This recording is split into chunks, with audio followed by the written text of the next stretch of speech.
It was a much more quiet week in wrestling after all the big shows around New Year's.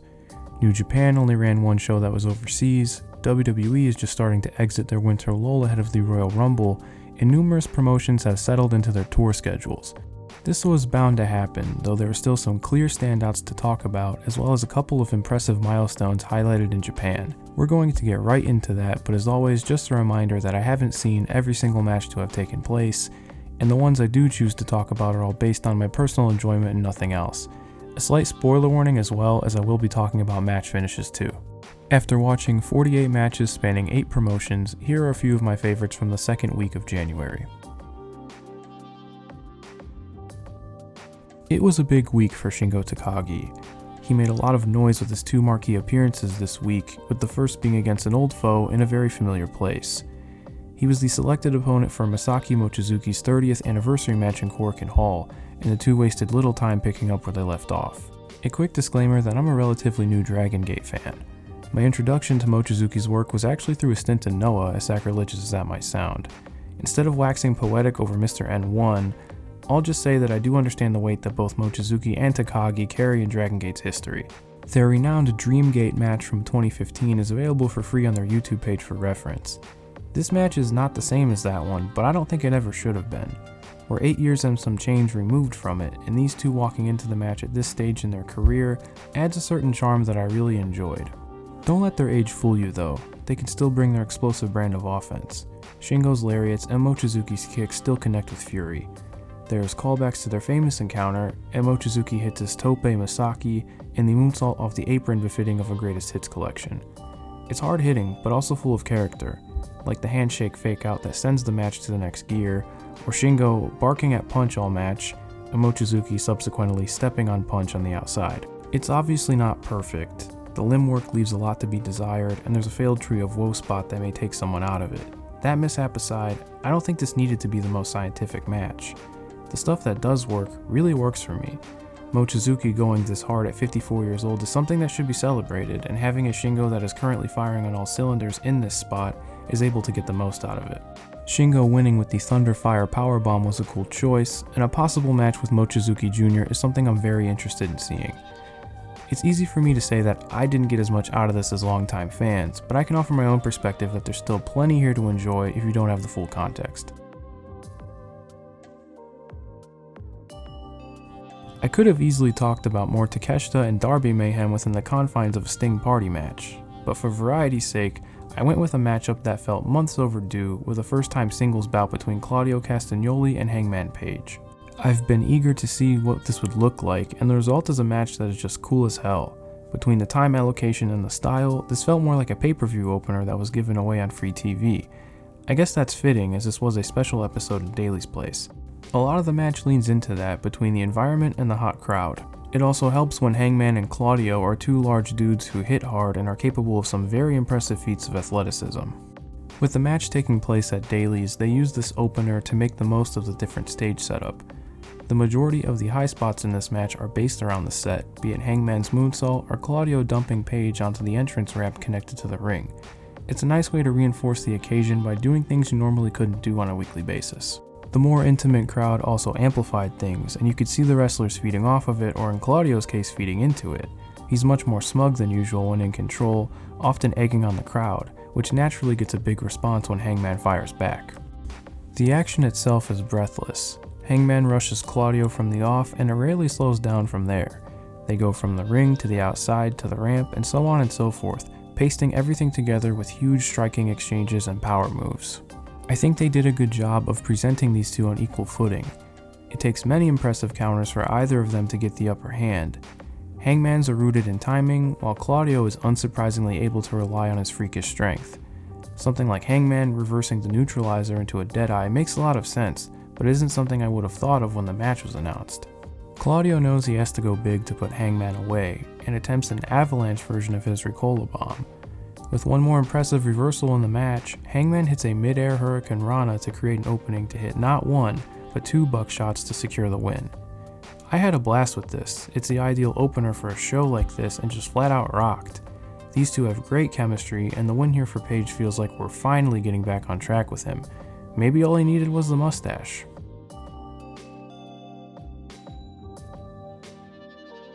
A pairing I've talked about on this channel in the past that, in my opinion, saves their best matches for Korakuen Hall.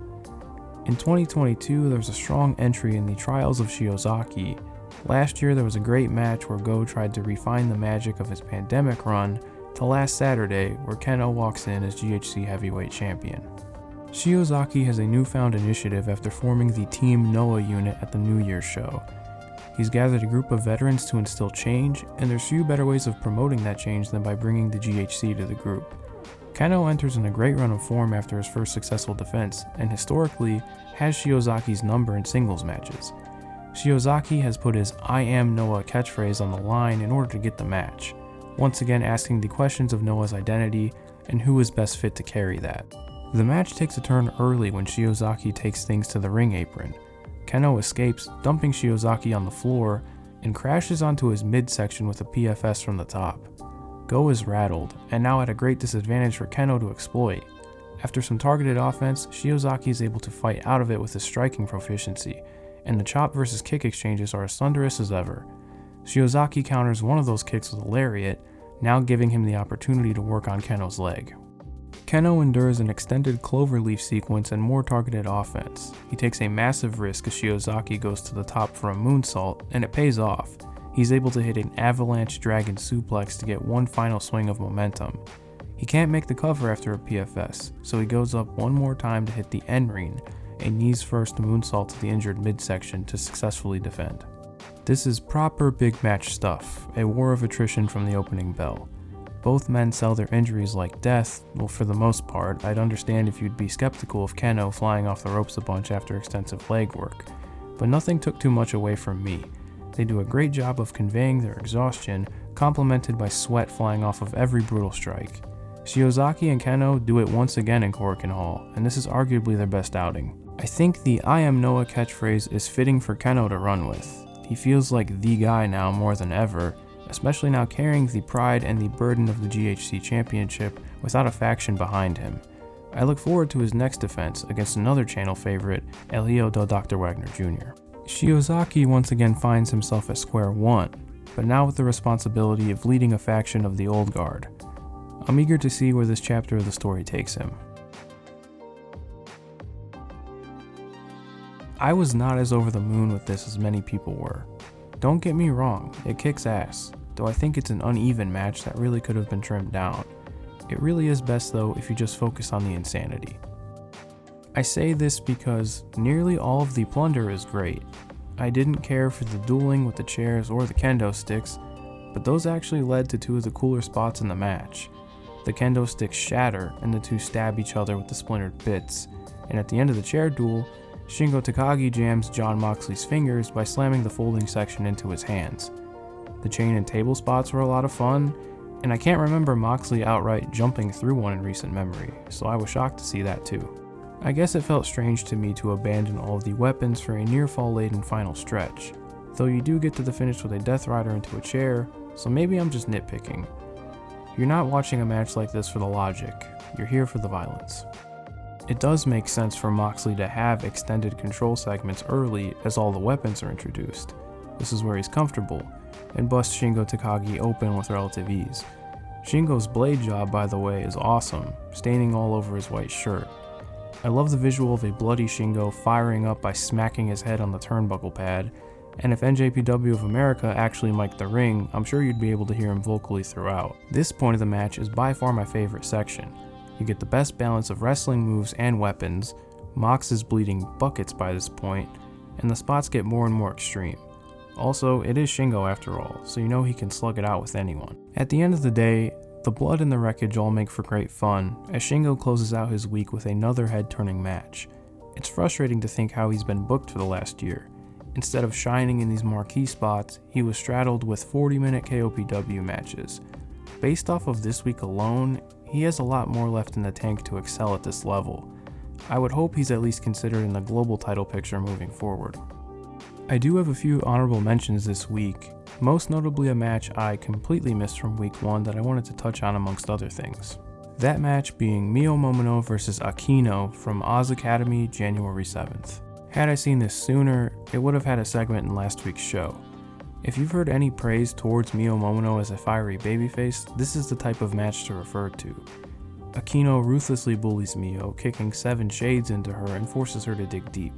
It makes for some wonderful comebacks that win over a crowd that was very much behind Kenoh. In an opening week full of high-profile Joshi matches, I think this one stands above the rest. I deeply regret not seeing it immediately. Seek this one out if you haven't.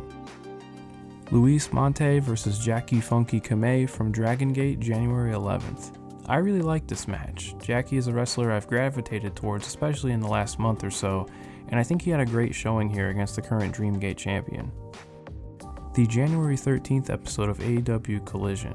While I didn't cover anything in depth, it was just a very solid night of wrestling. Hangman and JD Drake had an awesome sprint, Deonna Purrazzo had a nice showing in her contractual AEW debut, and even if I think the main event was a little too ambitious, there's enough to enjoy between both teams. Starlight Kid and Momo Watanabe vs Saori Anou and Suzu Suzuki from Stardom on January 13th. I like the preview tag for the upcoming white belt match. Starlight and Saori had some good exchanges, which is very encouraging. I feel like they both need a big singles match performance soon, and I hope they make the most of that at Supreme Fight. And last but not least, Yuma Anzai vs Masanobu Fuchi from All Japan, January 14th. One for the milestone alone, as Fuchi wrestles to commemorate his 50th anniversary as a wrestler on his 70th birthday no less. Obviously this won't be the most fluid action you'll see, but you have to respect someone doing it at this age and for this long. This was a guy that was pushing around Misawa and Kawada back in the day. Having Yuma Anzai in this spot is also a good indication of the glowing perception around him. And that is it from me. If you got this far into the video, thank you so much for your time and for hearing what I have to say. This video came late after a slew of technical issues, so I hope on this attempt it's up and running. I'm fortunate to be a year into this channel and only ran into this now. Like I said before, I'm figuring this all out as I go, and things can and will get in the way. Be sure to do all the obligatory YouTube stuff by liking and subscribing, and find me on Twitter or Blue Sky at OuterStevan. Let me know if I missed anything worth checking out, and I'll talk to you again next week.